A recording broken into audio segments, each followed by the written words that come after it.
नमस्कार दोस्तों, आप सभी का स्वागत है टूडू एस में। आज हम देख लेते हैं हिस्ट्री में जो आपका महाजनपद काल बौद्ध काल चल रहा है उसी में आगे लगातार। तो इससे पहले जो वीडियो पढ़ाया था मैंने आपको शहर के बारे में बताया था कि लाक्षणिक विशेषता बतानी है। देखिए जो शहर थे उस समय, ये टॉपिक हिस्ट्री का चल रहा है आपका। जो बौद्ध काल महाजनपद काल है, मौर्य साम्राज्य के पहले का काल और उत्तर वैदिक समाप्त होने के बाद का काल है। तो इस समय जो शहर थे, शहर को पूर्व बोला जा रहा था। पूर्व शब्द शहरों के लिए इस्तेमाल हो रहे थे, दूसरा शहर के लिए एक और शब्द का इस्तेमाल हो रहा था, निगम। आज भी देखेंगे निगम शब्द शहरों को इंडिकेट करता है, और जो पूर्व रहते हैं बहुत सारे पुल लिखे रहते हैं नाम के पीछे, तो शहर को इंडिकेट करते हैं। ये प्राचीन काल से ही चलते आ रहे हैं नाम। और जो उस समय शहर थे, शहर के नाम क्या थे? ऋषियों के नाम पे, पेड़ के नाम पे, जानवरों के नाम पे, ये सब के नाम पे शहरों का नामांकन कर दिया जाता था। कोई महान ऋषि हो उनके नाम पे रख दिया जाए, कोई पेड़ हो, जानवर, उनके नाम पे शहरों का नामांकन होता था। अब यहाँ पे क्या है, शहर की लाक्षणिक विशेषता क्या थी, शहर के क्या क्या लक्षण थे उस समय, और सिंधु काल में जो शहर थे, ये सिंधु काल के शहर से अलग कैसे थे। देखिए इनके जो शहर थे, तो बोलेंगे कि शहर नदियों के किनारे थे। इसमें भी नदी के किनारे थे। मान लेता हूँ कोई नदी है, तो नदी के किनारे जैसे शहर बसे हों, या फिर मुख्य मार्ग के किनारे, ये मुख्य मार्ग एक दूसरे को क्रॉस कर रहे हैं, तो यहाँ पे शहर बस रहे हों। तो ये जो सड़क है, मुख्य मार्ग, इसे सड़क बोलते थे। तो सड़क के किनारे जो मेन सड़क हो, नदियों के किनारे बस रहे थे। यहाँ पे क्या थे, मुख्य सड़कों के किनारे नहीं बस रहे थे। मुख्य सड़क जो था उसके किनारे नहीं बस रहे थे, नदियों के किनारे बस रहे थे। पुनः यहाँ पे क्या देखते हैं आप कि भौतिक क्षमता या भौतिक मापदंड एक जैसा था। उनका ये भौतिक मापदंड एक जैसा था कि भौतिक मापदंड में क्या क्या, तो जैसे गलियां, उसके बाद बोलेंगे कूड़े कचरे की व्यवस्था, स्वास्थ्य, स्वच्छता, सफाई का ध्यान रखा जाता था। नाली थी, मतलब गलियां थी, एक दूसरे को इंटरसेक्शन में काट रही थी। स्वच्छता का ध्यान रखा जाता था, साफ सफाई की प्रॉपर व्यवस्था थी। इसके बाद नाली थे। फिर बोलेंगे कच्ची ईंटों का प्रयोग पहले हुआ, पहले कच्चे ईंट का प्रयोग हो रहा था। और बाद के काल में क्या था आपका, पके हुए ईंटों का इस्तेमाल हो रहा था।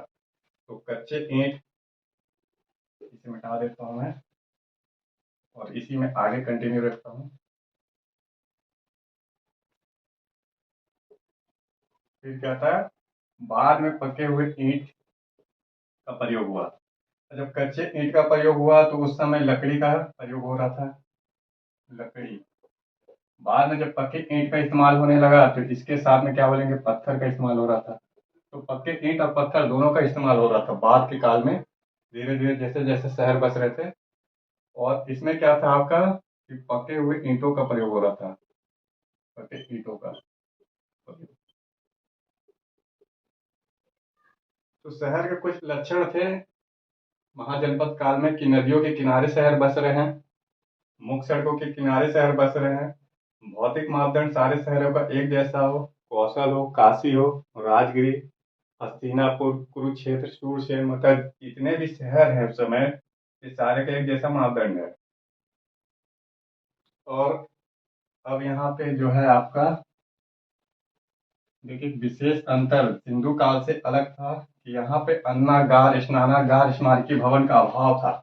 महाजनपद काल में क्या बोलेंगे, अन्नागार, स्नानागार और सरकारी भवन। अन्नागार, स्नानागार, स्नान करने के लिए, अन्नागार, स्नानागार और सरकारी स्मारकी जो भवन थे, स्मारकी भवन, ये बौद्ध काल में नहीं थे। बोलेंगे महाजनपद काल में नहीं मिलते हैं। जो शहर थे महाजनपद काल के शहरों में नहीं मिलते हैं। तो क्रॉस कर दीजिए कि शहर जितने भी थे महाजनपद काल में अन्न रखने के लिए नहीं मिलता, स्नानागार, स्मारकीय भवन नहीं मिलते, लेकिन सिंधु काल में मिलते थे। जितने भी शहर थे सिंधु सभ्यता के, मोहनजोदड़ो, हड़प्पा, चांदूदड़ो, ये सब नहीं मिलते थे ये सब। कारण क्या है इसमें नहीं मिलते हैं ये सब? तो बोलेंगे कि इसलिए नहीं मिलते थे क्योंकि जो राजनीतिक व्यवस्था थी डिसेंट्रलाइज थी। जो भी राजनीतिक व्यवस्था थी अभी सही तरीके से इंटीग्रेट नहीं हुआ था। राजनीतिक व्यवस्था का विकेंद्रीकरण होना। और सिंधु सभ्यता में आप क्या पढ़ते हैं कि पॉलिटिकल सिस्टम जैसा भी था लेकिन एक केंद्रीकरण वाला दिखाई देता है, मतलब मजबूती से बंधा हुआ था। क्या बोलेंगे? मज, मज, मजबूत मजबूत से बंधे थे। अर्थात जो भी पॉलिटिकल सिस्टम हो, प्रशासनिक व्यवस्था इसकी बहुत बहुत वो महत्वपूर्ण थी। इसकी प्रशासनिक व्यवस्था भी धीरे धीरे क्या थे, मजबूत हो रहे थे और ये पहले चरण को प्राप्त कर चुका था, ये प्राप्त करने की ओर था। तो ये अंतर है विशेष रूप से। अब शहरों का विकास क्यों हुआ, व्यापक लेवल पे शहर कैसे फैले, तो इसके लिए आपको एक पूरा व्यापार का देखना होगा। जो तंत्र मैकेनिज्म काम कर रहा था, जैसे सिंधु सभ्यता में मैकेनिज्म था व्यापार। बिना व्यापार के शहरों का विकास नहीं हो सकता। जब तक उद्योगों का विकास नहीं होगा शहरों का विकास नहीं होगा। क्योंकि कृषि क्या होती है, वो ग्रामीण क्षेत्र में होते हैं, इसलिए ग्रामीण क्षेत्र की हड्डी क्या है, एग्रीकल्चर है। लेकिन अगर बात करेंगे शहर का तो उसका हड्डी आत्मा क्या है, उद्योग या व्यापार। तो व्यापार पे एक बार नजर डालते हैं।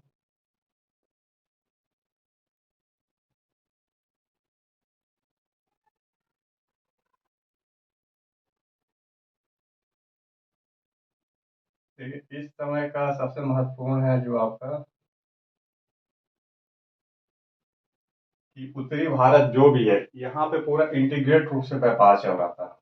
ये पूरा नेपाल उपाल सब लीजिए, उत्तरी भारत यहाँ पे, यहीं पे आपका महाजनपद मिलते हैं उत्तर भारत में। तो पूरा व्यापार का एक सर्किट था, तंत्र था। जो व्यापार था कहाँ से स्टार्ट हो जा रहे थे आपके, तो बोलेंगे गांव से छोटे बाजार केंद्र। तो छोटे बाजार केंद्र, फिर छोटे बाजार केंद्र से बोलेंगे बड़े बाजार केंद्र। बड़े बाजार केंद्र बड़े बाजार केंद्र के बाद क्या बोलेंगे कि महानगर के रूप में विकसित हो गए। ये महानगर क्या था, व्यापार व राजनीतिक का केंद्र बिंदु था, दोनों का केंद्र बिंदु था। व्यापार व राजनीतिक का सेंटर पॉइंट था।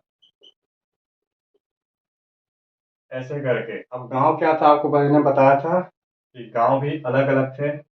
नमक बनाने वाला, कंबल बनाने वाला, सूती कपड़ा बनाने वाला, लोहारों का गांव, नाव निर्माता, ऐसे करके अलग अलग गांव सारा इंटीग्रेट रूप से जुड़े थे। क्या बोलेंगे, सर्किट है। मान लेता हूँ कोई चैन बन रहा है, सड़क, एक परिपथ, इसको बोलेंगे परिपथ, कि सब आपस में जुड़ जाए। पूरा गांव जितने आपस में जुड़ जाए, हर गांव छोटे छोटे बाजार केंद्र के रूप में हो। इसका मतलब 1000 गांव हो तो 1000 छोटे बाजार केंद्र, फिर ये सब बड़े बाजार केंद्र, मतलब महानगर।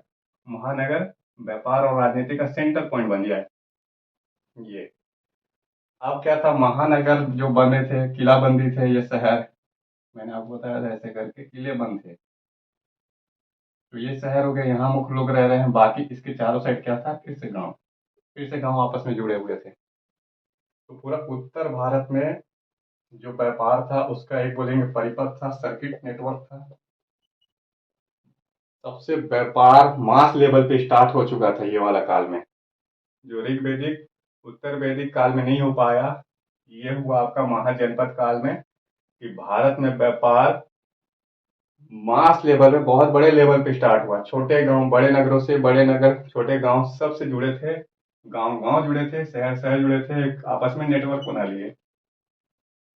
अब नेटवर्क कैसे, देखिए यहाँ पे है कंबोज शहर था उस समय, इसकी राजधानी थी हाटक।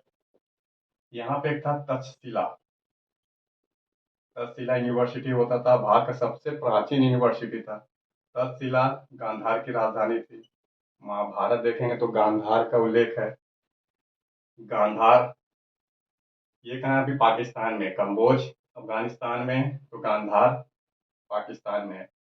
फिर इसके बाद यहाँ देखिए राजगिरी बिहार में, इधर अंग फिर इस साइड बोलिए कौशल, नाम सुने होंगे कौशल। मैं आपको इस सर्किट बता रहा हूँ किस तरीके से नेटवर्क आपस में व्यापार का जुड़े थे और महानगरों का विकास हुआ था। उस समय महानगर थे तो क्या थे, उत्तर भारत में एक व्यापार का मैकेनिज्म काम कर रहा है, राजगीर बिहार में, अंग बिहार में। इसके बाद है ये कौशल हो गया उत्तर प्रदेश में, यहाँ एक काशी करिए, बनारस जिसे बोलते हैं, यहाँ पंचाल, हस्तिनापुर, हस्तिनापुर कुरु की राजधानी है, मत्स्य राजस्थान में, उज्जैन अवंती बोलते हैं इसे, यहाँ अस्मक, दक्षिण भारत में एक है अस्मक, तो उज्जैन, और ये आपका जो है गुजरात वाला बेल्ट ऐसे करके। तो पूरा का पूरा मैकेनिज्म जो व्यापार है बंगाल की खाड़ी से स्टार्ट होता है, ये अफगानिस्तान पाकिस्तान होके इस साइड में ईरान, ईरान का जो अखमनी साम्राज्य था, ईरान में भी साम्राज्य थे, अखमनी साम्राज्य, फिर सीरिया, सीरिया में असीरियन साम्राज्य के साथ जुड़ जाता था। पुनः देखिए व्यापार कैसे कर हो रहा था, ये पूरा गंगा नदी का घाटी है, गंगा की घाटी है, ये गंगा की घाटी, ये उज्जैन जो पड़ता है गंगा की घाटी और पश्चिम भारत ये है, इसके बीच में जुड़ा था, एक व्यापार का सेंटर था। तो उज्जैन के साथ गंगा की घाटी जुड़ रही है, अर्थात उज्जैन जोड़ा है गंगा की घाटी को, पश्चिम भारत को। पश्चिम भारत मतलब गुजरात और राजस्थान का इलाका, महाराष्ट्र का इलाका जोड़ दे रहा है ये, तो महत्वपूर्ण व्यापारिक सेंटर का ये। अब गुजरात में बंदरगाह होते थे, महाराष्ट्र में बंदरगाह थे, बंदरगाह से कहाँ चला जाता था आपका खाड़ी देश, जिसमें सऊदी अरब, इराक, ईरान ये सब लोग आते हैं, मतलब कंट्री वाले हैं, तो वहां पे चला जाता था। फिर से ईरान के साथ व्यापार हो रहा है, पश्चिम एशिया के साथ व्यापार हो रहा है, तो व्यापार का पूरा एक सिस्टम मैकेनिज्म काम कर रहा है। और ये अब जब व्यापार काम करेगा तो सिक्के स्टार्ट होंगे बनना, तो अलग अलग चांदी के सिक्के, तांबे के सिक्के चल रहे थे।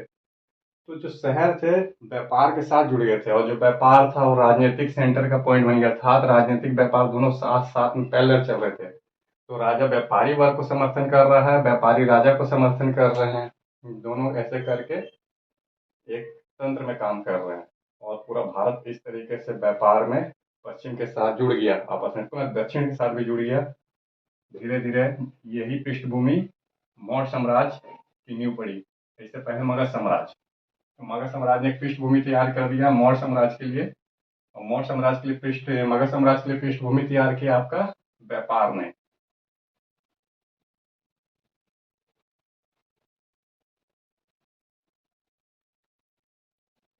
तो आपको व्यापार बताना होगा इस काल में।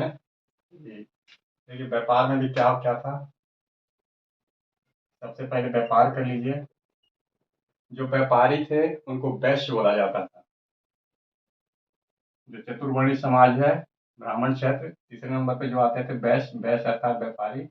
व्यापार में भी अलग अलग तरीके के लोग थे, तो वैश्य शब्द का इस्तेमाल व्यापार के लिए होता था, और व्यापारी को श्रेष्ठिन भी बोलते थे। एक शब्द और आता है श्रेष्ठिन, कहीं पूछता है श्रेष्ठिन शब्द किस लिए इस्तेमाल होता है, तो आप बोलेंगे व्यापारियों के लिए श्रेष्ठिन शब्द इस्तेमाल होता है।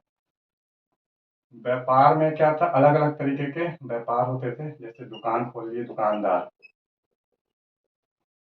फिर है छोटे व्यापारी, छोटे व्यापारी को आप क्या बोलेंगे, खुदरा व्यापारी, सामान खरीद रहा है बेच रहा है,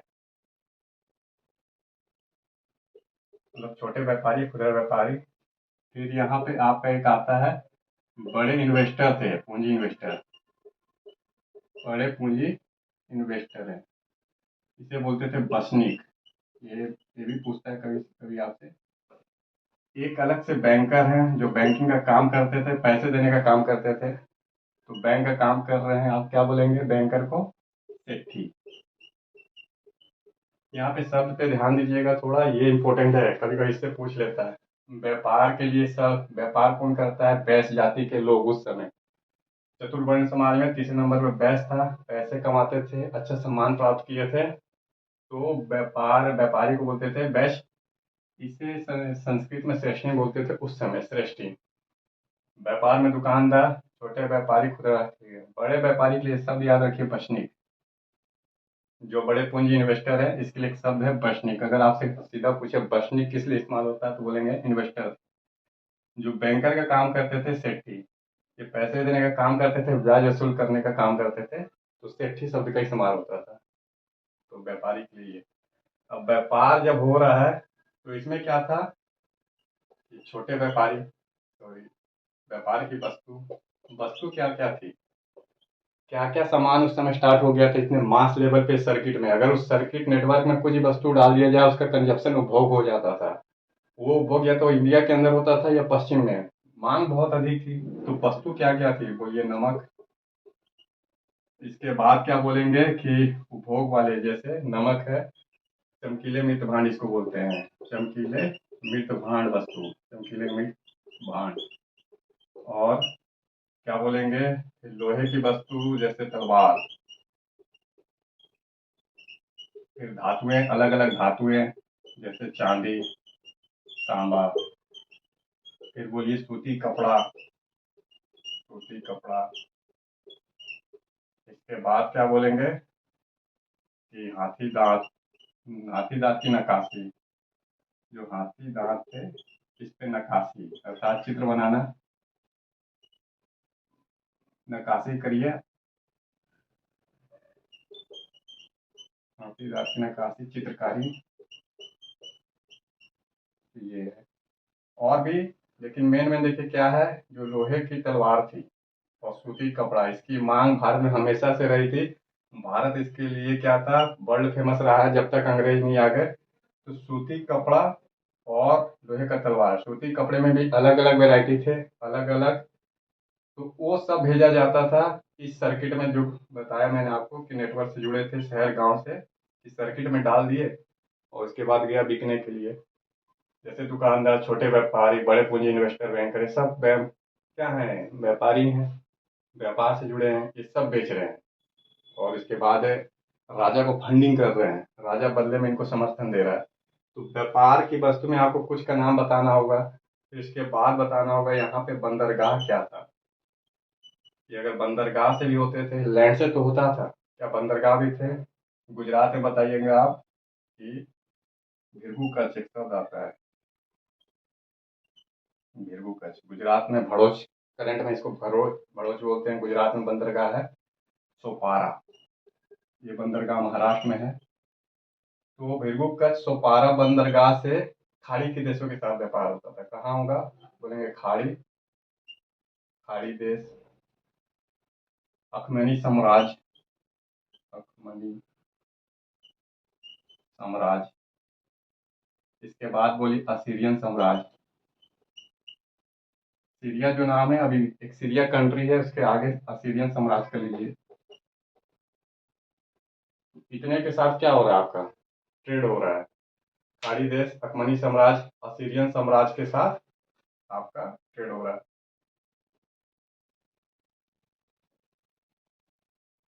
अच्छा, व्यापार हो रहा है तो यहाँ पे आपको देखना होगा कि सिक्के क्या थे। कभी कभी सिक्के के बारे में पूछ लेता है।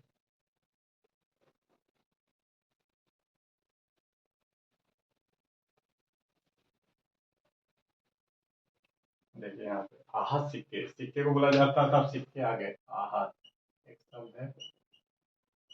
ये ठप्पे से बनाया जाता था, अर्थात सांचा है, सांचे में को लेके ये बना लिए मट्टी में, उसमें ठप्पा लगाए तो आहत सिक्के बोला जाता है उसे। कोई भी, मान लेता हूँ, जैसे गीली मट्टी है, गीली मट्टी पे नक्काशी कर दिए तो ठप्पा लगा दिए, तो आहत सिक्के कहलाता है। अब उस समय आहत सिक्के व्यापारी वर्ग जारी करते थे, राजा जारी नहीं करता था, व्यापारी वर्ग जारी करता था। अब एक शब्द आता है, जो व्यापारी वर्ग था, व्यापारी वर्ग को श्रेणी में बोला जाता था। एक श्रेणी शब्द है, ये शब्द किस लिए है, व्यापारियों का जो ग्रुप था उसको श्रेणी बोला जाता था। तो आहा सिक्के जारी कर रहे हैं, जारी करने वाला जो श्रेणी था उसका सिक्के में प्रतीक होता था, नाम होता था, प्रतीक नाम होता था। जारी कब किया वो होता था। तो ऐसे करके अलग अलग व्यापारियों का वर्ग था, जैसे नमक बनाने वाला, उत्तरी काले चमकीले मिर्च भांड, या सूती कपड़ा बनाने वाला, सूती कपड़ा बना रहा है। तो व्यापारी जो भी था श्रेणी में वर्ग थे, मतलब क्लासिफाइड थे, सबकी अपनी अपनी श्रेणी थी, सब अपने अपने आहा सिक्के जारी कर रहे थे, कोई भी एक केंद्र मुद्रा नहीं थी। जो केंद्र करेंसी जैसे आज देखेंगे मुद्रा पैसा, वो नहीं था, सेंट्रलाइज बोलेंगे नहीं था, कोई भी एक केंद्र मुद्रा नहीं था, सारे व्यापारी वर्ग का अपना अपना मुद्रा होता था, व्यापारी वर्ग को श्रेणी कहा जाता था। अब यहाँ पे आता है कि चांदी के सिक्के को शतमान बोला जाता था, चांदी का सिक्का शतमान। फिर एक चांदी का छोटा लेवल का पॉइंट शब्द इस्तेमाल होता है। फिर है तांबे का काकर्णी, काकर्णी शब्द। देखिए हम ध्यान देंगे कि चांदी का शतमान सबसे बड़ा वैल्यू था, अर्थात इसका मूल्य सबसे अधिक था, तो शतमान बड़े व्यापार के लिए होता था, कि शतमान दे दिए। चांदी का जो करेंसी था इसको क्या बोलेंगे आप, शतमान। फिर एक चांदी का छोटा करेंसी जिसका मूल्य कम हो, पौन, छोटे व्यापार के लिए, छोटे व्यापार के लिए। तांबे के लिए काकर्णी, इसका इस्तेमाल करेंगे कि काकर्णी था, ठीक है। तो सिक्के में भी आप नाम याद करेंगे कि शतमान चांदी का सिक्का, पौन चांदी का सिक्का, काकर्णी क्या है आपका, तांबे का सिक्का। उधर जो शब्द था वसनिक, इन्वेस्टर को वसनिक बोलते थे। सेठी, सेठी किसको बोलते थे, आज भी सेठी जो है बैंकर हैं, पैसे का लेन देन करते हैं, लेकिन ये महाराष्ट्र में सेठी एक समुदाय है। ये है आपका व्यापार का वर्ग। अब इसमें क्या था, राजा आहा सिक्के जारी नहीं करता था, राजा आहा सिक्के जारी नहीं करता था। क्रॉस करिए, जहां पे क्रॉस दिखाता हूँ इसका मतलब होता है कि ये जारी नहीं कर रहा है, तो राजा आहा सिक्के जारी नहीं करता था, व्यापारी वर्ग नहीं करता था। व्यापारी वर्ग राजा को फंड करता था, खास श्रेणी जो था ये राजा को टैक्स देते थे, बहुत समय समय पर राजा को पैसे भी दे देते थे, तो राजा अपना खर्च करता था पब्लिक को बीच में। तो ये था, ऐसे करके एक मैकेनिज्म में काम कर रहा है। उस साइड साम्राज्य का नाम याद रख लेंगे आप, जो ईरान में था अखमनी साम्राज्य, और एक साइड और पश्चिम एशिया में असीरियन साम्राज्य था। इनके साथ मास लेवल पे ट्रेड चल रहे थे।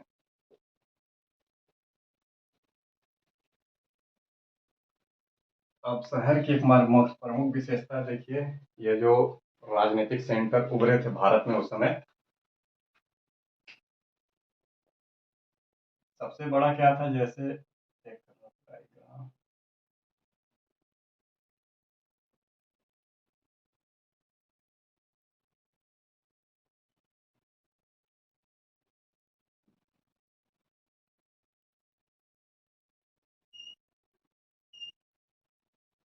देखिए यहाँ पे,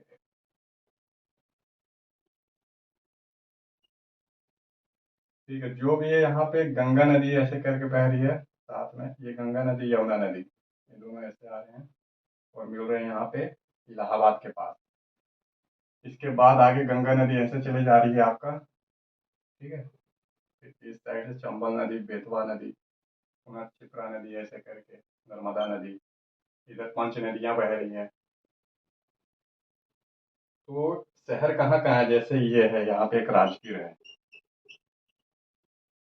राजगीर क्या है, इसकी इस साइड में गंगा का मैदान है, गंगा मैदान, मध्य गंगा का मैदान है, दक्षिण में पठार है। तो राजगीर क्या क्या पठारी क्षेत्र था, झारखंड को भी कंट्रोल कर रहा है, बिहार को भी कंट्रोल कर रहा है राजगीर, दोनों, मतलब गंगा नदी के पास ही है, पूरा कंट्रोल कर रहा है इस बेल्ट को व्यापार के लिए।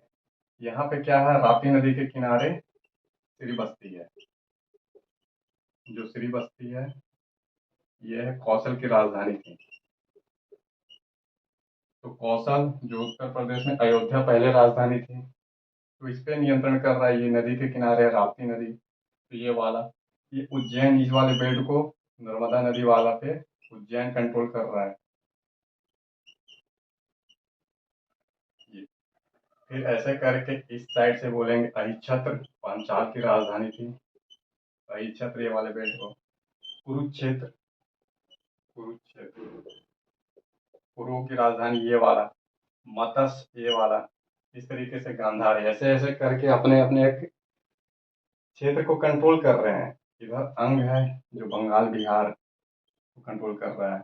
एक बंग है जो बांग्लादेश और इन दोनों को, मतलब अंग और बंग, बंग मतलब बांग्लादेश और बंगाल, अंग तो कंट्रोल कर रहे हैं पूरा। इधर अस्मक है, लेकिन सब आपस में जुड़े हुए हैं। विशेष खूबियत याद रखिएगा, सड़क मार्ग के द्वारा आपस में जुड़े हैं। सड़क में दो सड़क का नाम आपको याद रखना है। एक है उत्तरापथ सड़क, उत्तरापथ अर्थात उत्तर का सड़क। एक है दक्षिण का सड़क, जो साउथ की ओर जाने वाला सड़क है। ये दो मेन सड़क थी। जो उत्तरापथ सड़क है, उत्तर की ओर हिमालय के साथ ही साथ चल रही है। क्या बोलेंगे कि हिमालय के साथ ऐसे चल रही है और एक गांधार तक ऐसे जा रही है तस्तीला। ये वाला सड़क है उत्तरापथ। ठीक है। तो इसके साथ क्या है बोलेंगे, दक्षिणापथ।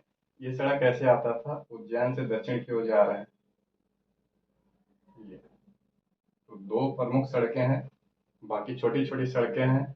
नदियां ट्रांसपोर्टेशन का काम कर रही थी।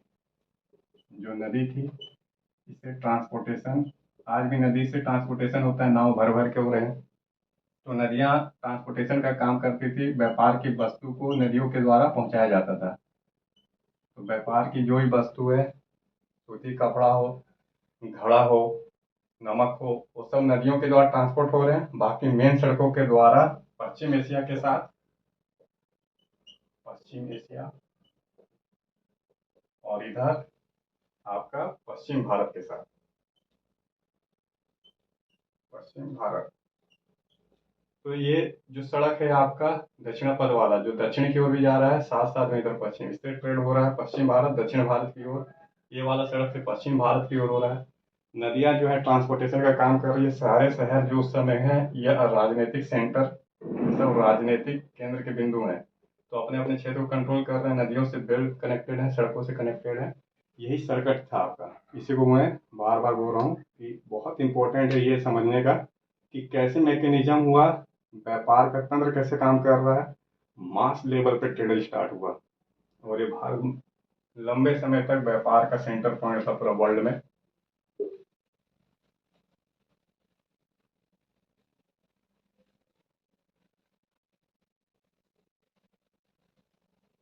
अब यहाँ पे हम लोग देख लेते हैं एक बार आपका कि 6 महानगर थे। कभी नाम सुनेंगे आप, 6 महानगर। 6 महानगर, इसका नाम है 16 महाजनपद है, याद रखना होगा। 16 महाजनपद और 6 महानगर हैं। तो 6 महानगर कौन कौन से हैं आपके? नगर तो बहुत सारे थे, जैसे वैशाली भी नगर था, लेकिन महानगर में उस समय 6 थे। पहला नंबर पे श्री बस्ती, इसके बाद लिखिए साकेत, फिर लिखिए कौशाम्बी, सबका बता रहा हूँ मैं आपको कहाँ पे है करंट में। फिर लिखिए राजगीर, फिर लिखिए अंग, और एक क्या लिखेंगे आप, साकेत श्रीवस्ती है, साकेत है, कौशाम्बी है, राजगिरी है और अंग है, और एक आपका और छूट रहा है, तो छत्र, काशी, सॉरी, काशी। ये 6 महानगरों को दर्जा प्राप्त है। शहर तो बहुत सारे थे। तो देखिए श्रीबस्ती, ये कौशल की राजधानी थी, उत्तर प्रदेश में, यूपी में। फिर साकेत भी क्या है, इसे इलाहाबाद समझिए। साकेत है मतलब इन दोनों के बीच में, इलाहाबाद के पास है। इलाहाबाद ये है, इन दोनों के बीच में है ये साकेत। कि कौशल और इलाहाबाद जाने वाला जो सड़क है, एक दूसरे को काट रहे हैं, वहां पे साकेत है। राजगीर बिहार में है, आज भी राजगीर है। अंग बिहार में भागलपुर समझिए, बिहार का भागलपुर। काशी बनारस, वाराणसी, ये। तो 6 महानगरों को आपको याद करना होगा। इसमें से 3 बिहार में है, 3 यूपी में है, सॉरी, 2 बिहार में है, भागलपुर और ये बिहार। बाकी 3 प्लस एक 4, दोनों जो 4 हैं आपके यूपी में, 4 यूपी 2 बिहार में। महानगरों को एक बार देखना होगा आपको। अब उस समय की विशेष खूबियत थी, राजधानी चेंज होते थे, सारे राजधानी है। तो राजधानी भी चेंज होते थे। जैसे मगध की जो राजधानी थी, मगध साम्राज्य था, तो मगध की राजधानी पहले क्या थी? राजगीर थी। ये इससे ट्रांसफर होके मगध की राजधानी बाद में क्या है? मैं बोल रहा हूँ राजधानी का उस समय चेंज भी होता था, बदलाव। तो राजगिर की राजधानी बाद में पाटलिपुत्र हो गई, पाटलिपुत्र। ये जो कौशल है, पहले राजधानी अयोध्या थी, बाद में श्रीबस्ती हुई। कौशल की पहली राजधानी अयोध्या, बाद में श्रीबस्ती। आखिर राजधानी क्यों बदल रहे थे? तो राजधानी बदलने का कारण था महत्वपूर्ण जो मार्ग थे, जैसे नदी मार्ग या सड़क मार्ग, इन दोनों को कैसे कंट्रोल करे एक राजा। उनको लगता था अगर सड़कों को कंट्रोल कर सकते हैं तो सड़क के किनारे, नदियों के अगर कंट्रोल करना हो तो नदी किनारे, लेकिन अगर दोनों कंट्रोल करना हो तो एक महत्वपूर्ण स्थान को खोजना जरूरी है। जैसे राजगीर, राजगीर से उठ के पाटलिपुत्र। तो गंगा नदी इंपॉर्टेंट नदी थी उस समय ट्रांसपोर्टेशन का, तो गंगा को कंट्रोल करने के साथ साथ दक्षिण को भी कंट्रोल करना आसान हो गया। तो आपको 6 महानगरों के बारे में बताना होगा, फिर राजधानी भी ट्रांसफर होते थे। अब एक बार 16 महाजनपद हम लोग देख लेते हैं कि उस समय 16 महाजनपद क्या थे। यहाँ पे अभी आपको सिर्फ एक मैप के जरिए बता दूंगा 16 महाजनपद, बाकी इसका डिटेल से थोड़ा देख लेंगे।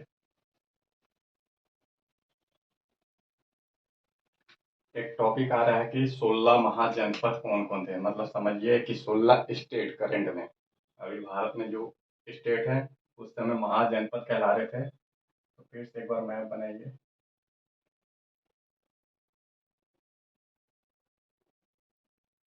थोड़ा सा रफ डायग्राम पे है।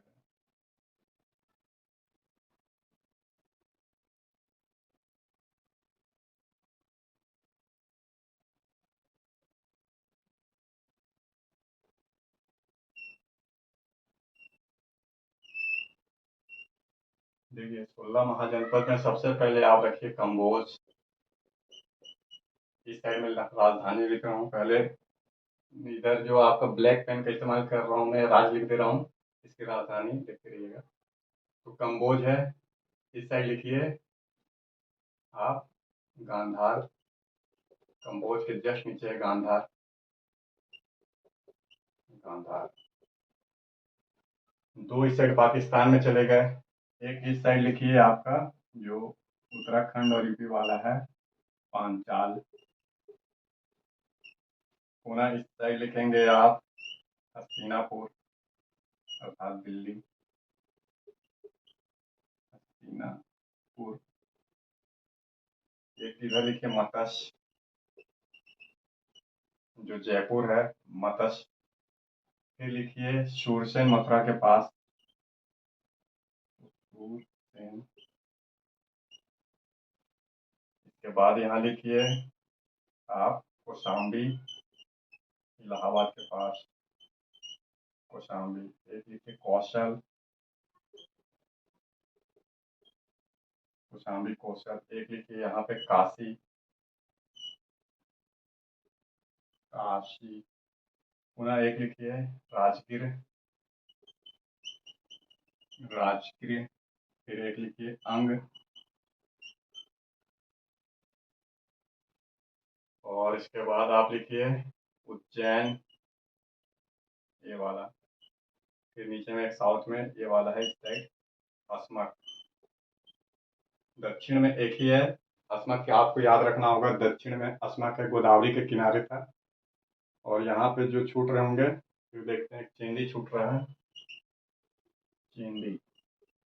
तो काउंट करते हैं, 1 2 3 4 5 6 7 8 9 10 11 12 13 14 और 15। एक आपका और छूट रहा है, तो पांचाल। ये आपका ये वाला बेल्ट है पांचाल, जो आप बोलेंगे कि उत्तराखंड में है, यूपी में है, एक देखना पड़ेगा। कुल 16 महाजनपद हैं, इसमें नाम आपको याद रखे हुए। तो ये 16 जनपद है, इसमें काउंट कर लीजिएगा एक बार आप कि श्री बस्ती, एक श्री बस्ती लिखिए। देखिए ये क्या है, आपके सामने एक डायग्राम है। इसमें आपको राजधानी याद करना होगा। यह मैप के जरिए पूछता नहीं है, लेकिन कभी कभी पूछ भी लेता है। ठीक है, कि जैसे सूरसेन का है मथुरा, मथुरा। चेंदी कहाँ है, बुंदेलखंड रीजन, बुंदेलखंड रीजन है। इसमें मतलब यूपी प्लस एमपी, ये दोनों का मिला के एक इलाका है बुंदेलखंड। बुंदेलखंड में चेंदी, सूरसेन, मथुरा वाला। पांचाल कहाँ बोलिए, तो पांचाल बोलिए आप कि पश्चिम यूपी में है, पश्चिम यूपी, बरेली पांचाल है। काशी तो बनारस हो गया। हस्तिनापुर बोलिए दिल्ली, और मेरठ वाला इलाका। ये मत्स्य याद रख लीजिए, राजस्थान, जयपुर।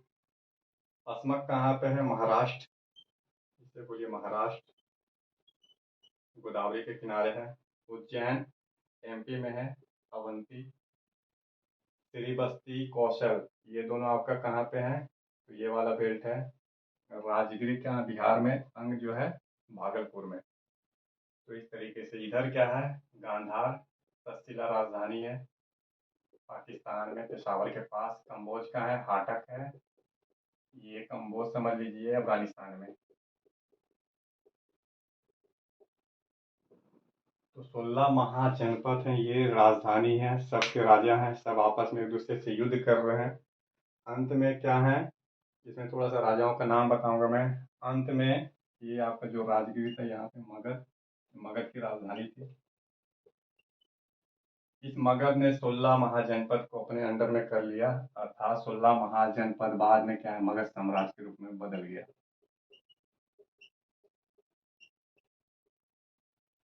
धीरे धीरे जितने दिख रहे हैं आपको, गांधार, कम्बोज हो, श्रीबस्ती, सूरसेन, अंग और उज्जैन, अस्मक, इन सारे को मगध साम्राज्य ने विलीन कर लिया। 16 महाजनपद महा मगध साम्राज्य के हिस्से बन गए। तो बस आज के लिए इतना ही।